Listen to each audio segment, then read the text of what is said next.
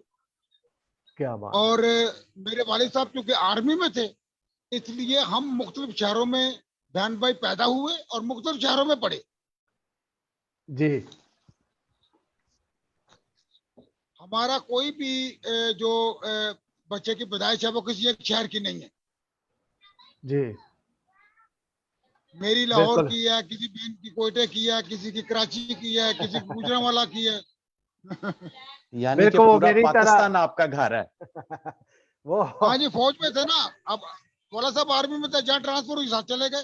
جی بالکل بالکل ایسے ہی ہوا, میرے ساتھ بھی ایسے ہی ہوا کہ کہاں افغانستان کا غور کا علاقہ اور پھر کوئٹہ, پھر آدھے وہاں پیدا ہوئے, آدھے سیالکوٹ میں پیدا ہوئے, جیسے میں بھی سیالکوٹ میں پیدا ہوا, اور پھر وہاں سے ہجرت کرتے کرتے لائل پور پہنچے, پھر لائل پور سے اب اٹلی میں, اب بچے یہاں پہ ہیں. اچھا میں آپ سے اب تو میری نسل جو ہے وہ اٹلی کی ہے, مطلب مقامی لوگوں سے, مقامی افراد سے میری بچوں نے شادی کی ہے اور پوتے نواسے نواسی ہیں. اچھا میں آپ سے پوچھنا چاہ رہا تھا کہ اصل میں صحیح بچپن جو ہے آپ کا وہ کہاں گزرا ہے اور ابتدائی تعلیم آپ نے کہاں پہ حاصل کی؟ جی میری ابتدائی تعلیم تو شروع ہوئی, اگر میں شروع کہوں تو وہ ہوئی تھی جی جی. احمد پور شرقیہ سے, ضلع بہاولپور. کیا بات, ضلع بہاولپور. اور اس کے بعد کوئٹہ میں آ کے داخل ہوا تیسری کلاس میں سینٹ مائیکل اسکول میں. کیا بات. سینٹ مائیکل اسکول کوئٹہ چھونی, کوئٹہ سینٹ چھونی. مائیکل, جی جی مجھے اور یاد ہے. وہاں سے پھر ہم لوگ گوجرانوالا آئے, میٹرک میں نے گوجرانوالا سے کیا. کیا بات ہے, کوئٹہ لگتا ہے سے کافی گجرانوالا. گرمی ہے. اور اس کے بعد لاہور سے ایف سی کالج سے میں نے بی اے کیا, پنجاب جی جی. یونیورسٹی سے اردو ادب میں بی اے آنرس کیا, اور پنجاب یونیورسٹی واہ, سے ایم اے تاریخ میں کیا, اور بھی قدیم تاریخ, اینشینٹ ہسٹری. کیا بات ہے, ویری کیا نائس. بات ہے, کیا بات ہے.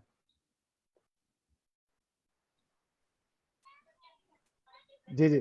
اچھا یہ بتائیں کہ ادب کی طرف, خاص طور پر شاعری کی طرف رجحان آپ کا کب شروع ہوا؟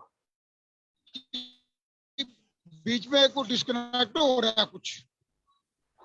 میرا خیال مائک آپ چھوڑ دیں, مائک چھوڑ کے بات کریں شاید بہتر ہو جائے. ہاں جی آپ کی آواز کلیئر آ پتہ رہی ہے. نہیں کیا ہو رہا ہے, کچھ ڈسکنیکٹنگ ہو رہی ہے. نہیں آپ کی آواز ہم تک پہنچ رہی ہے. اچھا عارف صاحب آپ کی آواز ہم تو تک اس آ طرح رہی ہے. سے, ہاں جی. اچھا چلیے ٹھیک ہے. تو پنجاب یونیورسٹی سے ایم اے کرنے کے بعد پھر میں جب والد صاحب چونکہ یہاں ریٹائر ہونے کے بعد کراچی شفٹ ہو گئے تو یہاں جاودہ سیمنٹ فیکٹری میں تھے. جی جی. یہاں آنے کے بعد پھر جو تھا میرا شاعری کا ایک نیا سلسلہ شروع ہوا. جی آواز آ رہی ہے میری غوری صاحب؟ جی جی آپ کی آواز آ رہی ہے, ہم تک پہنچ رہی ہے غوری صاحب تصویر آواز بھی. آ رہی ہے؟ جی جی, لیکن ہاں جی. ہاں آپ جی. کا کوئی کنیکشن تھوڑا سا آپ کو ڈسٹرب کر رہا ہے, لیکن ہم تک آپ کی تصویر اور آواز صحیح پہنچ رہی ہے. ہاں جی بالکل بالکل. تو ویسے ابتدائی طور پر شاعری میں نے گوجرانوالا سے شروع کی. جی جی. شاعری کا شوق جو مجھے پیدا ہوا, یا دوسرے لفظوں میں یہ کہ جب یہ مجھے بیماری لگی تو یہ گوجرانوالا سے لگی. اچھا یہ شاعری کو آپ بیماری کہتے ہیں؟ یہ ازراہ تفنن کہہ رہے ہیں. تو میرے ٹیچر تھے اردو کے سر البرٹ جوزف, انہوں نے میری بڑی حوصلہ افزائی کی. اور مجھے ایک بار تو مجھے ہیڈ ماسٹر صاحب کے پاس بھی لے کے بڑی خوشی کے ساتھ ذرا جا کر بتائیں کہ ہمارے اسکول سے ایک ادبی شخصیت بھی ابھر رہی ہے. کیا کہنے. تو ہیڈ ماسٹر صاحب جو تھے وہ چونکہ میتھ کے ٹیچر تھے, جی انہوں نے میتھ کے کلیے سے مجھے ناپنے کی کوشش کی, اور ٹھیک ٹھاک